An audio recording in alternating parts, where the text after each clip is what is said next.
Good afternoon, everybody. My name is Jon Schiefer, and I'm obviously a senior here at WEP, majoring in criminal justice. And my topic for today is improving safety for social workers. Okay, so my client is actually my older sister. Her name is Jon Schiefer, and she's a recent graduate. I believe she graduated in 2012 from West Virginia State University. She has a bachelor's in social work, and she's currently employed in Cabell County for their social work branch. And as you can see, she has 3 years on the job. Okay, so what are some of the daily tasks and responsibilities for social workers? Social workers perform a wide variety of different tasks and jobs during a normal day. They have an extremely difficult job that is very dangerous. They don't get paid nearly enough for the job they do, and it's high stress. Alright, so some of their duties are they visit clients in their home to conduct routine visits. They develop plans that are designed to help their clients achieve goals. Recommend drug programs, healthcare, and other government-funded programs. Remove children from dangerous and abusive homes. Conduct routine follow-up meetings with clients. This is just going back and conducting more home visits. And finally, they interview children to determine if a child needs removal from that home. And they write reports on each individual client situation.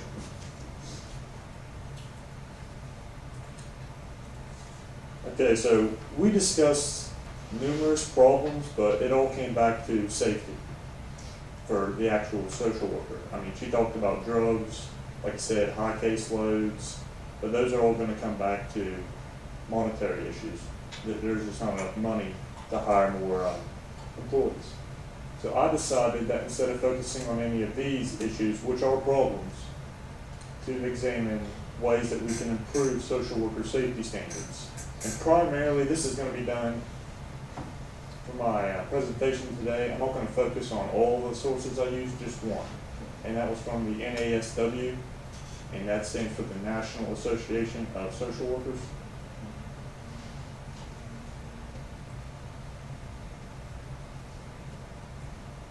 Okay, so introduction to the problem.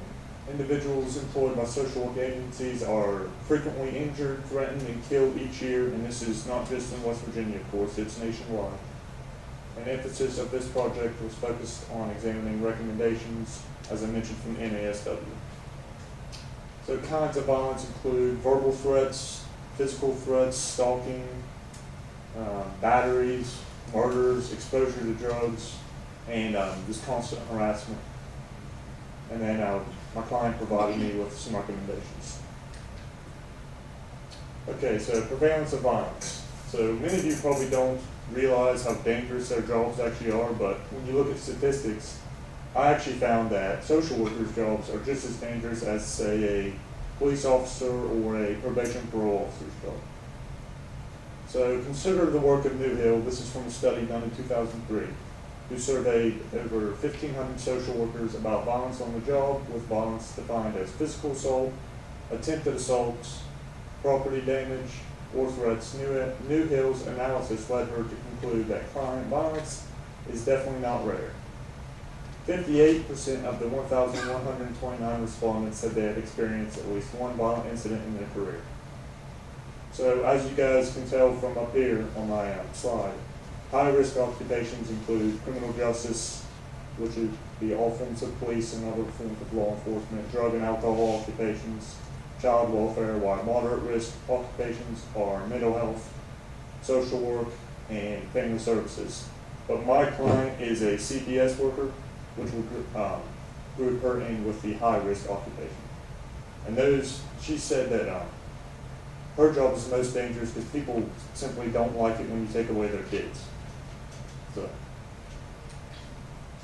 okay, history of violence. This is just a few of the examples of some social workers that have been killed on the job. And I'm not going to read all of these, but as you can tell, some of these are pretty brutal. The way down here, let me find it. Yeah, we have multiple shootings, and I believe there was even one of these where a social worker was killed by a client that had a chainsaw. So, as you can tell, I mean, it's a very dangerous job. Causes of increased violence. So what exactly is causing the this violence to occur? And she said, my client said, drugs is the primary reason people will become irrational, do things they normally wouldn't do. Child abuse is more prevalent than ever. Poverty is on the rise. And social workers also, they don't go in pairs very often. This is goes back to financial constraints. If you could go in pairs, this would prevent many cases of violence during home visits. Large numbers of guns in homes is also another issue, and failure to report incidents of violence.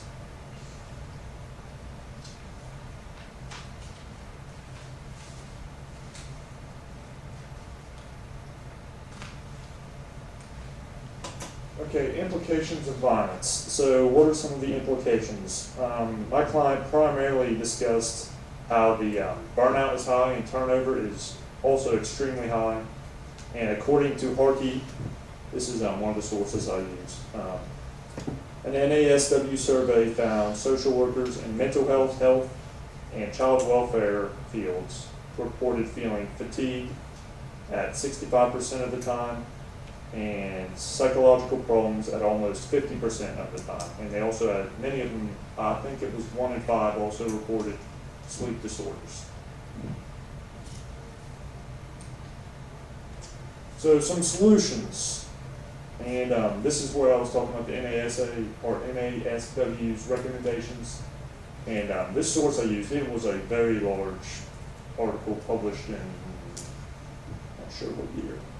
Yeah, 2013, and it's like 60 pages. But they cover 11 standards that they recommend to improve social worker safety.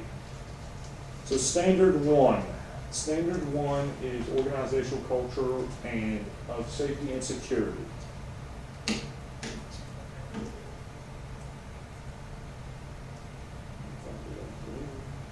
Okay, so the primary point of standard one is stressing how important it is for social workers to have access to a work environment that is free of all forms of threats and violence.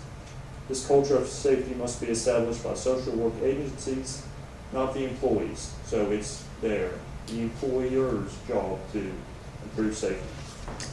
Standard two concerns prevention. This section focuses on the steps social work agencies should take to prevent forms of violence and eliminate risk factors. And the primary way to do this is to examine past events, and then from there you can make the proper steps and take proper precautions to improve in the future. Standard three is covering safety in the office, which surprisingly this is a problem, I guess. I mean, my client reported cases where clients, or her clients, have actually came to her office and there's been verbal threats, assaults, people have even tried to break down windows, come through the door. So they recommend having easily accessible exits, alarm systems, things like panic buttons. When you bring your client into the office, conduct meetings under a camera where somebody's viewing it, and conduct it in pairs. And even hiring a security guard if possible to be on site. I know this comes back to the financial issue, but if possible, that would be recommended as well. Standard four, use of safety technology, and this is primarily concerning cell phones. When they're on home visits, they always need to have a cell phone with you when you leave the office so your employer knows where you're at all times. GPS is another tool that's been recommended.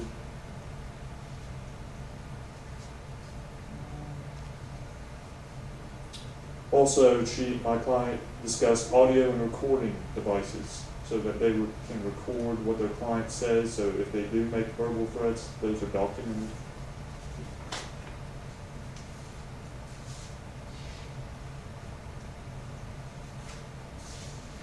Like I said before, standard 5, that just primarily covers cell phones. Standard 6 is a risk assessment for field visits. This is where you conduct a risk assessment prior to going out to any individual home. to assess what kind of risks would be there, whether they be, or they're known to be violent offenders in the house. Do they have a history of drugs, guns, domestic violence? Are there going to be animals such as dogs? Do you need to involve law enforcement or police for this particular visit? Standard 7 was transporting clients, and once again, this is primarily just covering recommendations and suggestions on when you're transporting mainly kids. Standard 8 is comprehensive reporting practices, and for some reason, I don't know if it's out of fear or they just don't believe that anything will be done if they report it.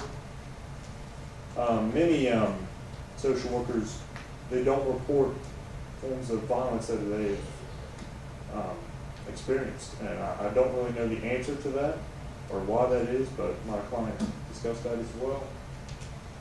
Post-incident reporting, pretty much the same thing as Standard 8. Standard 10 was big. That was one of the biggest ones. Safety training. Prevention is the primary way to improving safety.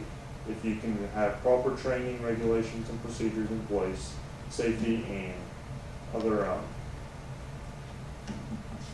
issues will be resolved. The Standard 11 was student safety.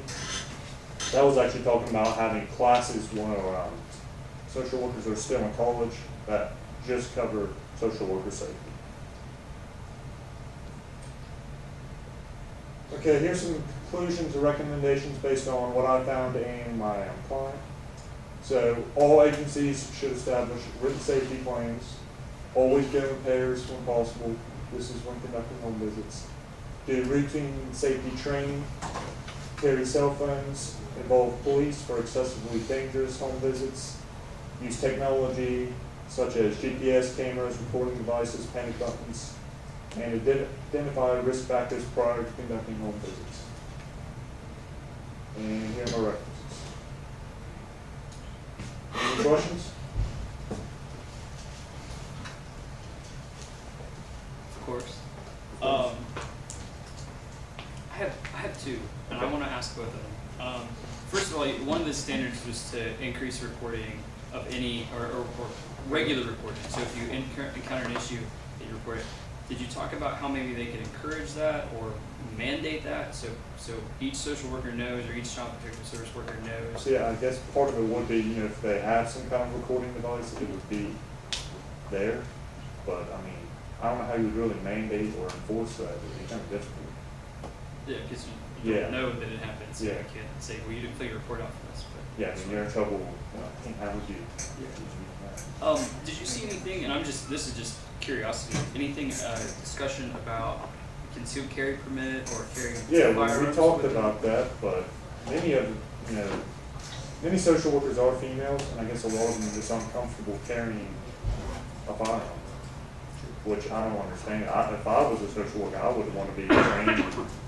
I actually asked my client about that, and she felt the same way, that if her agency provided her with the chance to become trained and had a gun on her all the time, she would feel safer.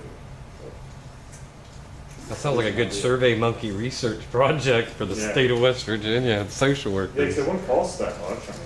I mean, You can show them.